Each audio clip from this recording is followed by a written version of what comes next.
Olá, estudantes do curso de Design Educacional. Eu queria agradecer a oportunidade de estar aqui nessa disciplina de seminários de pesquisa. Eu sou Klaus Schlentzen Jr. e gostaria de estar compartilhando com vocês um pouco da minha experiência, que foi construída durante 10 anos como coordenador do Núcleo de Educação à Distância da Universidade Estadual Paulista, a Unesp, onde eu tive a oportunidade de trabalhar a questão da educação à distância, da educação híbrida e todo esse processo que aparentemente nos traz uma ideia de que a tecnologia ela permeia a sociedade de uma forma hoje tão rotineira, né? Nós vamos a todos os lugares e encontramos tecnologia, mas quando vamos para um ambiente da educação, nós nos deparamos com uma estrutura de educação, às vezes tão conservadora ou mais conservadora do que a gente imaginava encontrar, né? Então, eu queria compartilhar com vocês um pouco sobre essa minha experiência no Núcleo de Educação à Distância, onde, durante 10 anos, nós trabalhamos na construção de uma cultura institucional de transformar os ambientes que eram essencialmente presenciais em ambientes que pudessem ser compartilhados por meio das tecnologias, em momentos presenciais, à distância, em cursos que em alguns momentos eram híbridos, né, com momentos presenciais e à distância, e outros momentos, cursos totalmente à distância. Então, durante esses 10 anos, nós aprendemos que é importante construir uma equipe de trabalho que não só se resume a ter um bom quadro de professores, né? Os nossos professores, e talvez essa experiência talvez seja muito rica para vocês, que na hora que terminarem o curso de Design Educacional, vão encontrar o convívio com os professores, que são as pessoas que dominam, na verdade, o conteúdo, dominam o conhecimento a ser construído pelos estudantes nos cursos que, enfim, que são ofertados, né? Então, o trabalho ele começa exatamente entender que essa dinâmica de uma universidade ou de uma instituição, não só uma universidade, mas ela pode servir para qualquer instituição educacional, né? Ela tem o papel de uma grande equipe que precisa estar muito bem articulada, e essa equipe entende que ela precisa se alimentar de um corpo docente que tem o domínio do conhecimento. E, nesse sentido, nós construímos, durante esses anos, né, uma dinâmica de trabalho que tinha, na verdade, o ponto principal,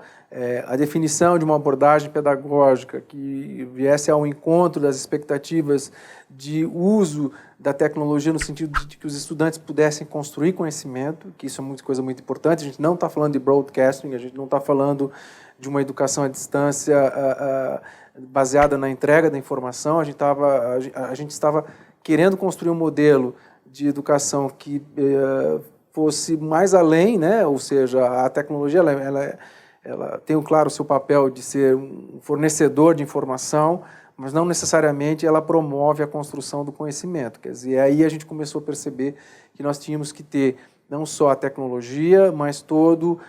uma equipe de professores que tinham conhecimento e de profissionais que pudessem transformar a intenção pedagógica desse professor em uma oferta de educação que tivesse não só a transmissão da informação, mas a interação entre todos os agentes, ou seja, estudantes, né, tutores, professores, enfim, uma rede de aprendizagem, onde essas pessoas que estão nessa rede possam juntos construir conhecimento. Quer dizer, isso é um modelo não muito comum hoje ainda, né? Infelizmente, o que a gente vê hoje é um modelo ainda do professor que professa e o aluno e o estudante que recebe a informação. Agora,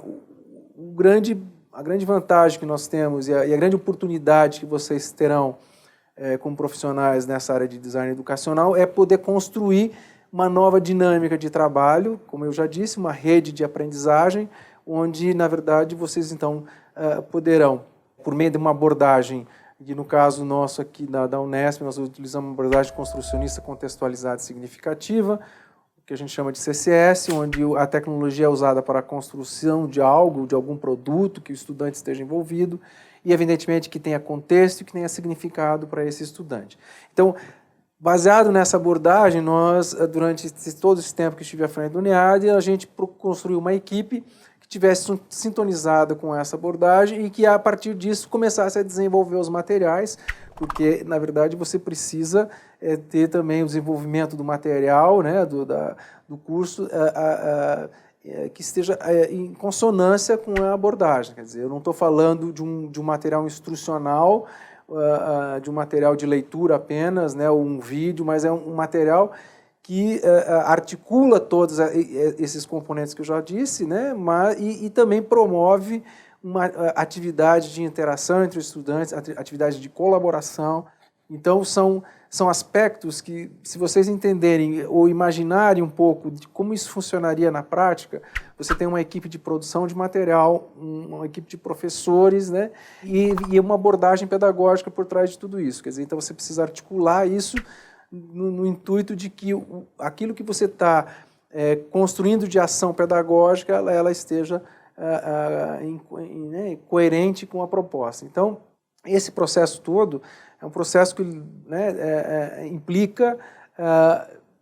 um outro fator importante da questão do trabalho, né, nessa área, de uma questão de uma postura, de uma atitude de toda a equipe, né, de uma postura de aprendizado. Ou seja,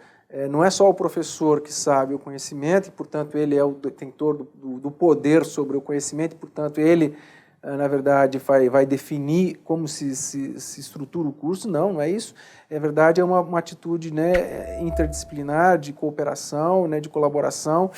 onde as equipes trocam essas experiências, e o papel, no caso do design educacional, é fazer essa relação da compreensão da abordagem pedagógica com a intenção pedagógica do professor, de maneira também a orientá-lo a concretizar, na verdade, uma proposta pedagógica, que nem sempre, isso também é uma coisa importante que eu acho que vocês devem ter em mente, nem sempre o professor chega até nós, chega na instituição, ao local onde se produz isso, com clareza do que ele quer, né? Então, ele tem,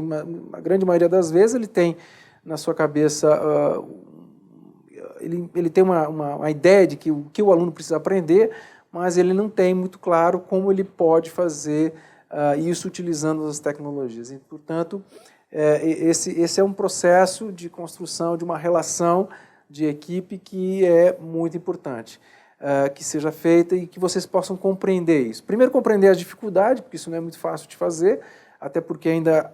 nós vivemos numa sociedade ou numa cultura institucional ainda conservadora, muitas vezes, né? Então, vocês têm um papel importante para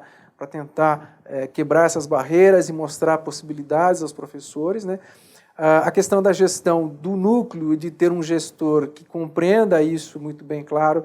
que é uma relação que precisa ser muito bem articulada, e, evidentemente, esse processo precisa ser construído em conjunto, né?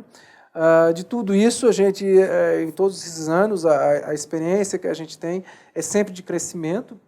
e nós começamos produzindo cursos e ações de educação, principalmente pautados na interação, quer dizer, na questão da abordagem, de que o aluno construa seu conhecimento, e depois nós fomos descobrindo que tinham outros elementos que precisavam ser agregados a esse trabalho, que é hoje talvez aquilo que mais, no meu ponto de vista, me deixa fascinado e encantado pelo trabalho e pelo desafio que se tem pela frente, que é o trabalho da inclusão, ou seja, de você pensar numa educação para todos. Quer dizer, então, seria muito difícil a gente pensar isso há 30, 40 anos atrás. Se a gente passar um filme e resgatar um pouco a escola de 30 a 40 anos atrás, muito pouco recurso teríamos para imaginar uma educação para todos, na parte de desenvolvimento de materiais que pudessem ter recursos de acessibilidade, ou seja, e o mais interessante de tudo isso, que se a gente analisar o conceito da inclusão,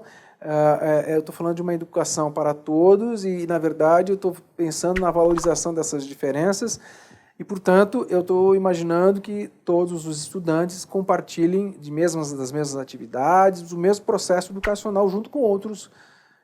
É um desafio um profissional de design educacional, eu entendo que imaginar não só a questão da abordagem pedagógica, mas também do ponto de vista do desenvolvimento de recursos e de utilização de recursos tecnológicos que permitam que essa abordagem, né, que eu falei do CCS, uma abordagem que seja inclusiva, ou seja, que eu possa ter estudantes com ou sem deficiência, por exemplo, participando de um curso de graduação, por exemplo, de pós-graduação. Nós tivemos a felicidade desde 2014, termos a compreensão de que isso era importante ser feito e tivemos muitas experiências, né, exitosas, né? O REDFOR,